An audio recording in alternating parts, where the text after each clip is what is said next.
The rifle barrel pressed cold against Jacob Brenner's temple before he even heard the footsteps. He froze, his hand halfway to the coffee pot over the fire, every muscle locked tight. The voice that followed came soft as a knife sliding from its sheath. "Don't move, white man."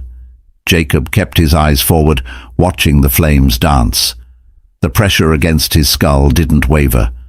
Behind him, he could hear breathing, steady, controlled, nothing panicked about it.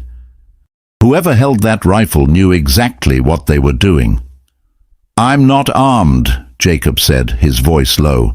"Left my gun in the saddlebag. I know. I watched you unpack." The admission sent a chill down Jacob's spine. How long had they been watching? He'd chosen this campsite precisely because it offered clear sightlines in all directions. A grove of cottonwoods near a creek bend, open ground on three sides. Yet someone had gotten close enough to study him without making a sound. "What do you want?" Jacob asked. A pause. Then the pressure lifted from his skull. "Turn around, slowly." Jacob obeyed, rotating on his heels with his hands visible. What he saw stopped his breath entirely. She stood 6 feet away, the rifle aimed steady at his chest.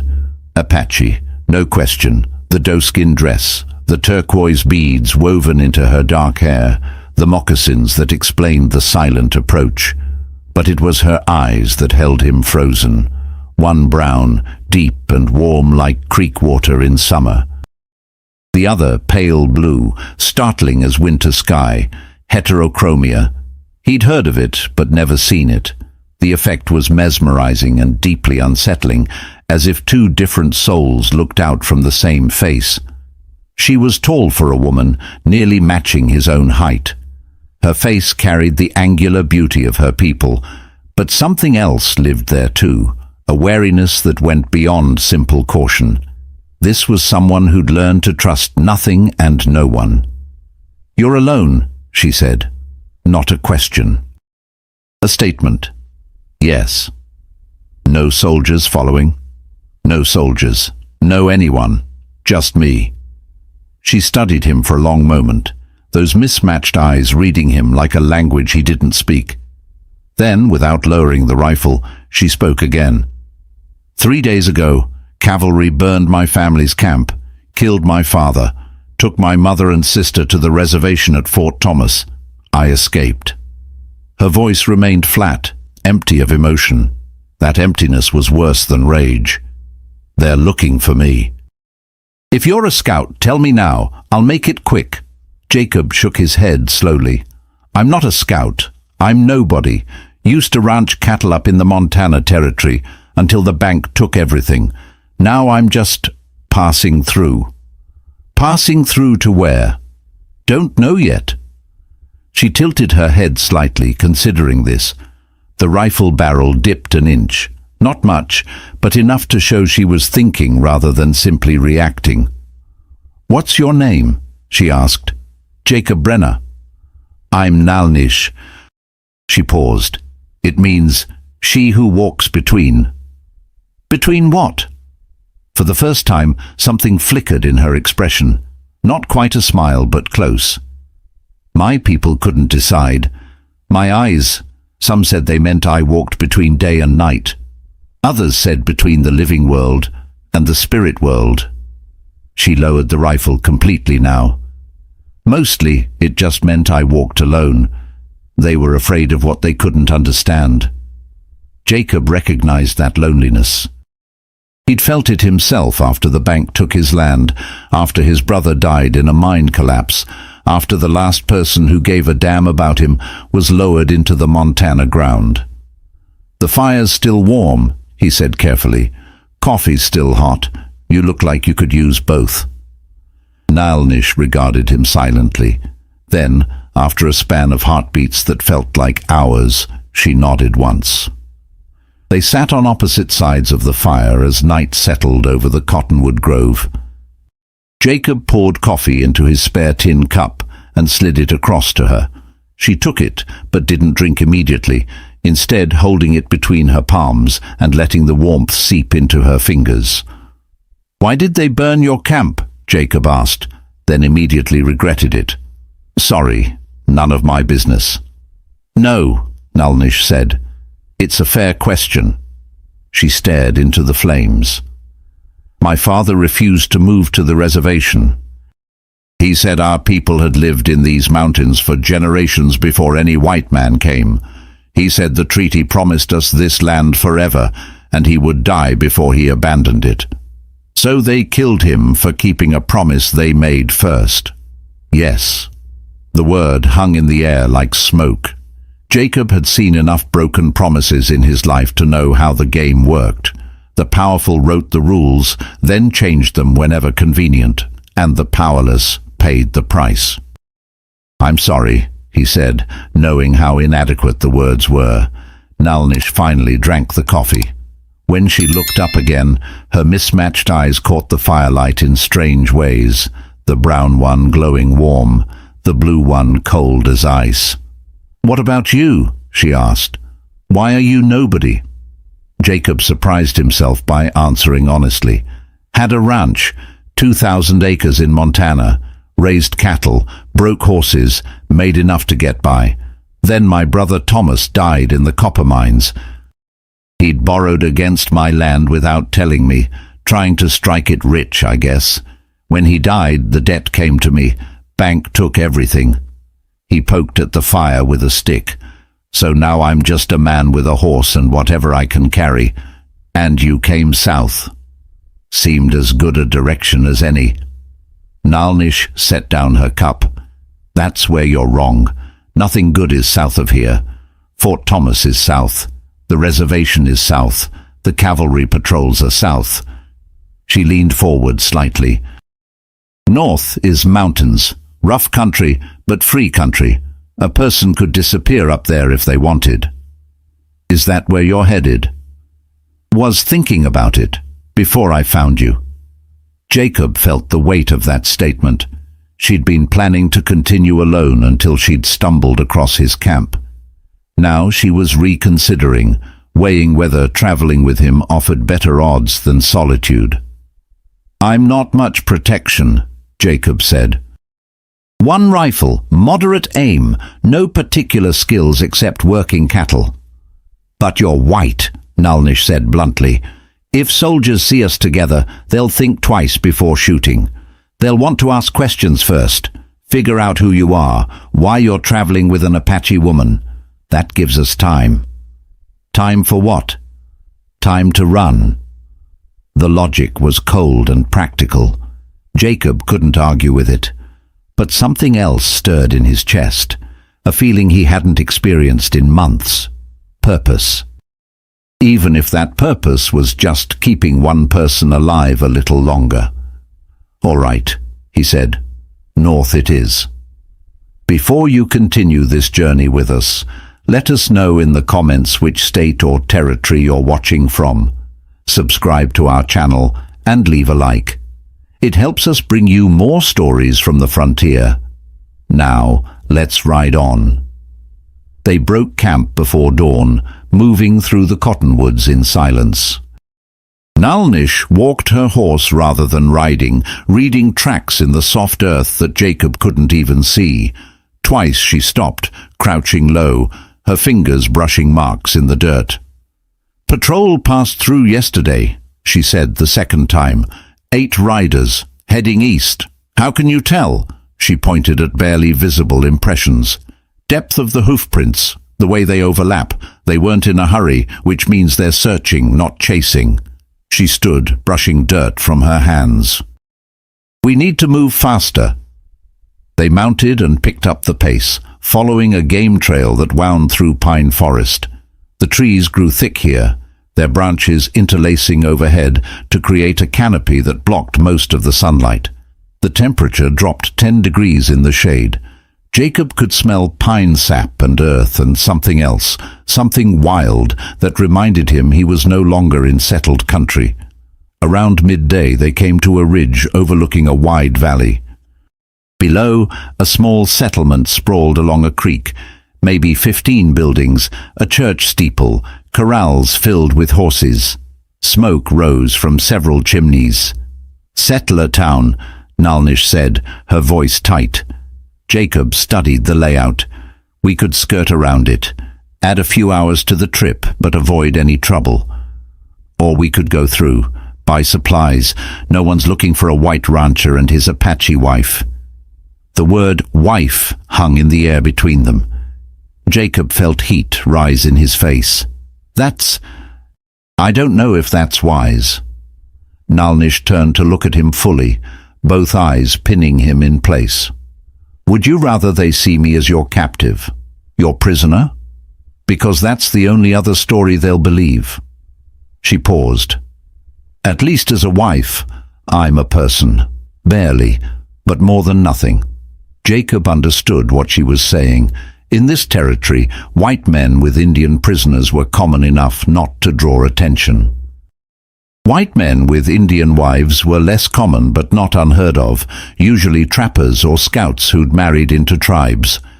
Either way, it meant Nalnish had to play a role that diminished her just to stay safe. "I don't like it," Jacob said. "Neither do I. But I'd rather be uncomfortable than dead." They descended into the valley, approaching the settlement from the north road. As they drew closer, Jacob could see people moving between buildings, women carrying baskets, men loading wagons, children playing in the street. It looked peaceful, ordinary. The kind of place where nothing bad ever happened because everyone pretended not to notice the bad things. They hitched their horses outside the general store. Jacob went in first, Nalnish following a respectful half-step behind as they'd agreed. The storekeeper looked up from behind his counter, a heavy man with mutton chop whiskers and suspicious eyes. "Help you?" he asked, his gaze sliding from Jacob to Nalnish and back again. "Need supplies?" Jacob said.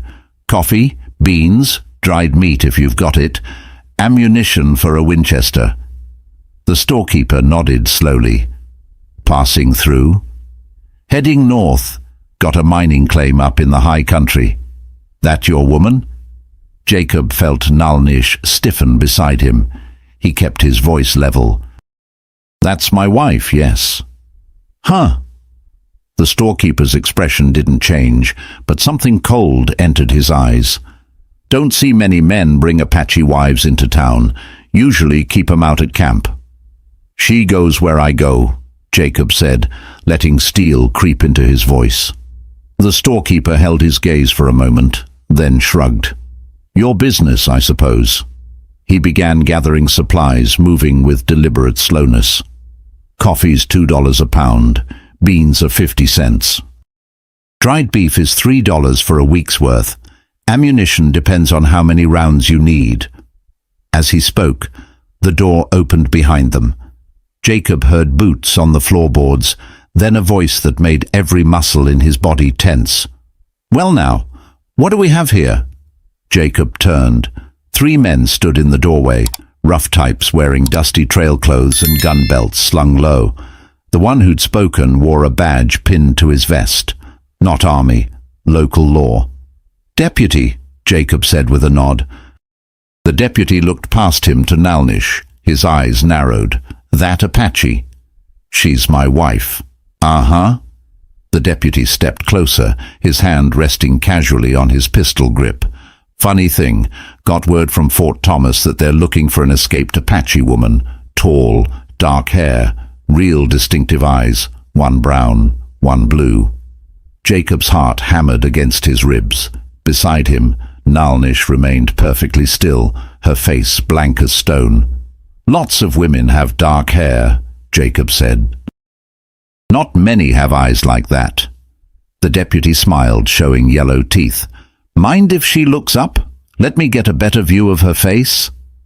This was it, the moment where everything fell apart.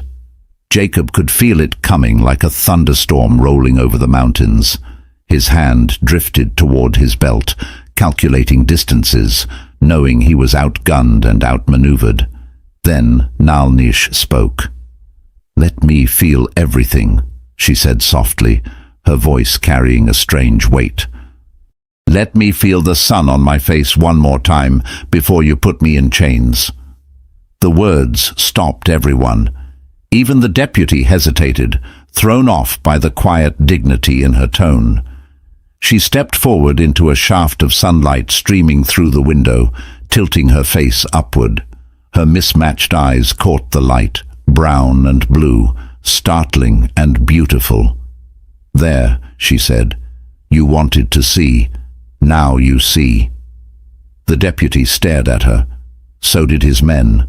So did the storekeeper. In that moment, Nalnish had transformed herself from a hunted fugitive into something else, a woman facing her fate with courage that shamed everyone watching. The deputy cleared his throat. "I'll be damned." "Probably," Nalnish agreed. One of the other men laughed, a sharp, surprised bark of sound. The deputy's face reddened. "You got papers for her?" he asked Jacob, trying to recover his authority. Jacob thought fast. "Back at camp. Didn't think I'd need them in a friendly town." "This is a friendly town, but Fort Thomas is offering $50 for information leading to her capture." The deputy's eyes glittered. "That's a lot of money." "It is," Jacob agreed. "But I'm heading north, and I don't take kindly to people trying to steal my wife for bounty money. Seems like the kind of thing that would make me unfriendly." The threat hung in the air. The deputy's hand tightened on his pistol, but he didn't draw. Around them, the store had gone silent. Even the storekeeper had stopped moving. Finally, the deputy stepped back. "Get your supplies and get out, and if I see you in this town again, I will check those papers." Jacob nodded once. He paid for the supplies quickly, overpaying by $1 just to speed things along. Then he and Nalnish walked out, moving neither too fast nor too slow, their backs exposed to the men watching from the doorway. They mounted their horses and rode north at a steady pace. Only when the settlement disappeared behind them did Nalnish speak. "Thank you." "For what?" "For not selling me." Jacob looked at her sharply. "Did you think I would?" "I thought you might consider it. $50 is a lot of money to a man who lost everything." "Not enough," Jacob said. "Not nearly enough." They rode in silence for another mile. Then Nalnish said something that made Jacob's throat tight. "That thing I said, about feeling everything, I meant it." She turned to look at him with those unsettling, beautiful eyes. "I was ready to die in that store, but you stood with me anyway. That's worth more than any bounty." Jacob didn't know what to say to that, so he said nothing, and they continued north. Two people who'd found something unexpected in each other. Not love, not yet, but something equally rare. Trust. 3 days later, they made camp in a high meadow surrounded by pine forest. The elevation had increased steadily, and now the air carried a bite even in afternoon. Jacob built a fire while Nalnish gathered water from a nearby stream. When she returned, she sat across from him and began cleaning her rifle with practiced efficiency. "How far north do you want to go?" Jacob asked. "As far as necessary." "That's not an answer." Nalnish looked up from her work. "I don't have an answer. I don't know where safe is anymore. My people's land isn't safe. The reservation isn't safe. This," she gestured at the forest around them, "this is just temporary. Eventually the cavalry will find us, or the settlers will push this far north, or winter will come and drive us back down." "So what do you want?" She was quiet for a long moment. Then, "I want what was promised. I want the land my father died defending. I want my mother and sister free. I want white men to keep their word, just once." She set down the rifle. "But wanting doesn't make it real." Jacob poked at the fire. He understood that particular kind of wanting, the desire for justice in a world that had no interest in providing it. "My brother Thomas," he said slowly, used to say that the only way to beat a rigged game was to stop playing by their rules. He said if you can't win fair, you find another way to win. How'd that work out for him? He died in a mine collapse trying to strike it rich. So, not great. Nalnish almost smiled. Almost. Maybe the lesson isn't find another way to win. Maybe it's the game is rigged and everyone loses eventually. That's a dark way to see things. I watched my father burn, she said simply. Dark is all I have left. The fire crackled between them. Above, stars were beginning to appear in the darkening sky. Jacob thought about what she'd said in the store, about feeling everything one more time, about facing death with dignity. There was something in that he couldn't quite name, something brave and terrible. You don't have to stay dark, he said finally. Maybe that's why we found each other, to remember there's more than just surviving. Nalnish studied him across the flames. In the firelight, her mismatched eyes looked less strange and more right, like they'd always been meant to be different colors, to see the world from two perspectives at once. You're either very wise or very foolish, she said. Probably foolish, but I'm here anyway. She nodded slowly. Yes, you are. That night they slept on opposite sides of the fire as always, but something had shifted between them, a recognition that they were no longer just temporary traveling companions. They were something else now, partners, allies, maybe eventually something more. And when Jacob woke in the grey pre-dawn to find Nalnish already awake, watching the eastern sky lighten, he understood what she was doing. She was feeling everything, the cold air, the bird songs, the way light slowly reclaimed the world from darkness. Not because she expected to die, but because she'd chosen to keep living, and that made all the difference. They rode north together, into country that grew wilder with each passing mile. Behind them, the old world, the one of broken promises and stolen land, fell away. Ahead, the future remained unwritten, uncertain, dangerous, but theirs.